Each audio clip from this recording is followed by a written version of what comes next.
Good day, everyone. Welcome to Real Conservative News. I'm your host, Nathaniel Rajkumar. Please remain with me for the next 10 to 15 minutes as I highlight the latest news events and provide commentary as well, people, for February 8, 2026 regarding local, regional, and international security political updates. Starting off locally here in Trinidad and Tobago, the right direction, $78.2 million investment to fully operationalize Cuba Children's Hospital, which was basically abandoned by the PNM for 10 years. Prime Minister Kamla Persad-Bissessar announced that the government is moving forward with the full activation of the Cuba Children's Hospital at an estimated cost of $78.2 million. It will be worth it, people. Procurement and commissioning have already begun, with the Prime Minister confirming that the operationalization will proceed in a structured phase approach. Give credit when credit is due. That's why I continue to say, even though I oppose the increasing of the fines and the fees and so forth, which is placing a burden on the pockets of the citizens, I do know that development here in Trinidad and Tobago will continue to increase because of the Kamla Persad administration, which still holds on to those traditional types of UNC policies and values. I just hope that they will come back on stream also with reducing taxes instead, reducing fines instead, which will assist in stimulating the economy because citizens will have more purchasing power.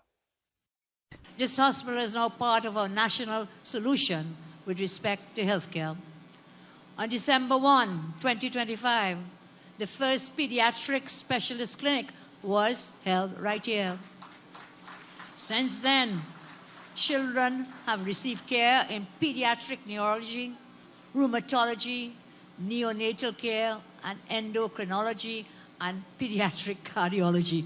Big words, big things, but at the end of the day, our children have been receiving pediatric care right here in this children's hospital. The Prime Minister noted that the $78.2 million price tag quoted by project managers UNICOT is an approximate figure. Now, this is the initial estimate from UNICOT, the $78 million to deal with bringing back all, fixing equipment, bringing others. But it doesn't end there. We have plans to take it forward for other arrangements to be made here for greater healthcare service. So, Minister of Health Dr. Lakram Bodo further explained what is earmarked for the hospital. So, of course, there remains to be done some more work in terms of refurbishing and so on. But the services are going to be implemented will be secondary and tertiary services. Prime Minister mentioned a bigger delay, a big backlog of cataract surgery, ophthalmological surgery, so we're going to work on that. Urology, there's some other areas and so on. The Prime Minister was adamant about the deadline for full completion and operationalization. we have come this far in just the space of a few short months. So we'll do it as fast as we can, as best as we can. And in the haste, we must make sure it is done properly. It's a hospital. It's not a bus shed. Minister of Homeland Security Roger Alexander, whom I'm really hoping and praying that Kamla Persad-Bissessar will wake up and realize he needs to be placed in a junior position in a completely different ministry, nothing to do with Homeland Security.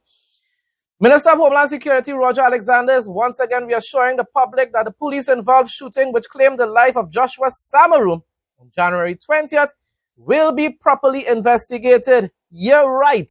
You're right.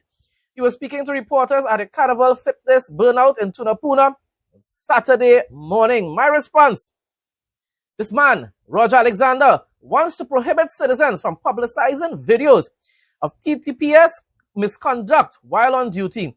And yet we must believe that his former colleagues, although he's still acting like a police officer, will ensure that a thorough and unbiased investigation is conducted. Really? Police investigating police, and we should really trust that and believe that? I'm sorry to tell you no. And tomorrow, God's willing, I will be continuing my reports on this same issue. There's another issue that report that was released today, but I will cover that tomorrow, God's willing. Minister of Defense and Minister in the Ministry of Homeland Security Wayne Sturge says government is seeking support to amend Section 55 of the Bail Act, Chapter 460, The only subsection, he said, contains inconsistencies. While addressing the Senate on Friday, he stated that by amending the bill, it would ensure that the protection of the administration of the criminal justice system from the illicit act of money laundering. Minister Sturge also noted that the amended bill will create a regime that would initiate a thorough investigation into the source of cash bails. I fully support this. You see now I'm telling you, I am not going to do like Marshall Walker and these other individuals and just oppose for opposing sake. When the government is doing well, I will give them credit for it. I believe with the bail bill should also it should also prohibit judges from granting bail for individuals who have committed very serious crimes. I'm telling you, especially if these individuals are repeated offenders. President Dr. Irfan Ali has assured small miners that the government is committed to supporting stakeholders in the industry. In his address to miners in Peruni, Region 7 on Friday, the president described the government's approach as a partnership aimed at ensuring miners' long-term prosperity while strengthening the country's economy. He's diversifying that economy in a really effective and impressive way. He repeatedly stressed the importance of selling gold through legal channels, and I agree with him, particularly the GGB, and making accurate declarations. He related that official declaration slips would be crucial for miners seeking to access the banking system and expand their operations in a legal way. The head of state also announced that teams would be sent into the mining area within the next 3 to 4 weeks to help both Guyanese and foreign workers regularize their status. In addition, the government has already engaged commercial banks, which will be brought directly into the area so miners could open bank accounts on site. How convenient is that? Finance Minister Favour Williams says Jamaica is looking to deepen its relationship with CAF Development Bank of Latin America and the Caribbean, noting that the financial institution has grown more sensitive to the country's needs. We need to be our brothers' keeper, people. And I find people, even those like Elon Musk and so forth, who are billionaires, can assist this. That is small money for you. Send a little 200,000 US out of your money. And definitely Europe, who spends billions of dollars in Gaza, but doesn't want to just give a couple $1 million to Jamaica to help them on their road to recovery. Williams, who was speaking to journalists in Panama City at the CAF International Economic Forum last week, said the bank is now more practical in its assessments of countries like Jamaica and the challenges they face, especially with natural disasters. International news now. America first. U.S. Ambassador Mike Waltz says the Trump administration is demanding reforms at the United Nations, and rightfully so, arguing U.S. funding leverage should push a smaller, more mission-focused organization. And if they do not want to comply, then stop funding them and definitely just leave completely. And the head office that they have in New York, close it down. Simple as that. The New York Times reveals Iran is restoring ballistic missile launch sites that Israel attacked last June. There's documentation provided online by the media house which shows a timeline of the Amman missile launch site in the Tabriz area in northwest Iran. And this is why Trump and Witkoff need to stop making negotiations with the Ayatollah, because they will say that they will comply and then they won't. They're just playing for time, people. Also, in response to a ceasefire violation yesterday, in which Hamas terrorists fired at the Israeli Defense Forces, the IDF carried out a precise strike on terrorist infrastructure in Khan Yunis in the Gaza Strip. Yet again, same issue in Gaza and between Gaza and Israel. Israel always wants to have a ceasefire with these individuals, but they continue to attack over and over again.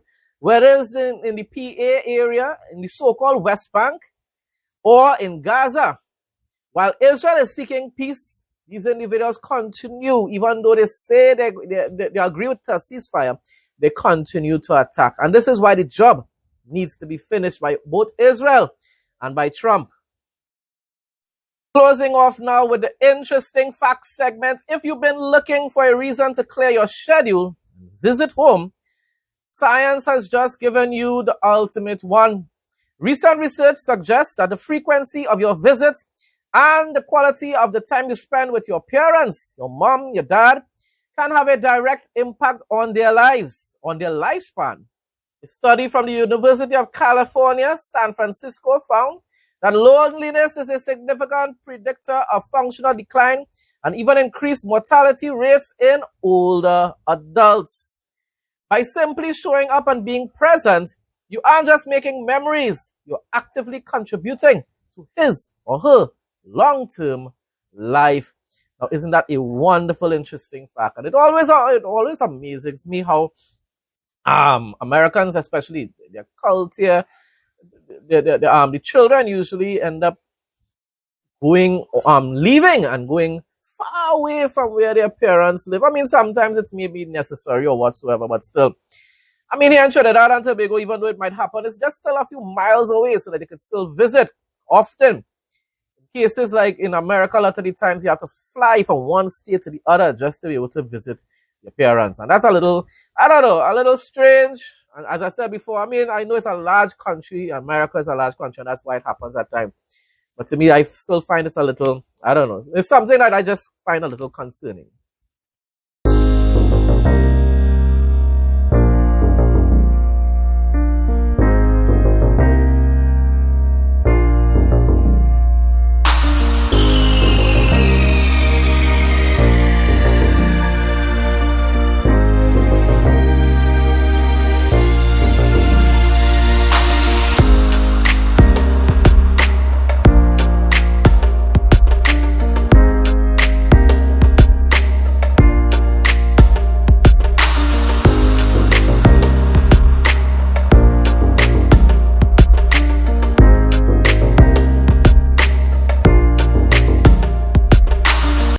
Folks, that brings us to the end of today's news report. Thanks again to everyone who continues to support my content. Please like, comment, share, and subscribe. Stay blessed and stay safe most of all. In Jesus' name.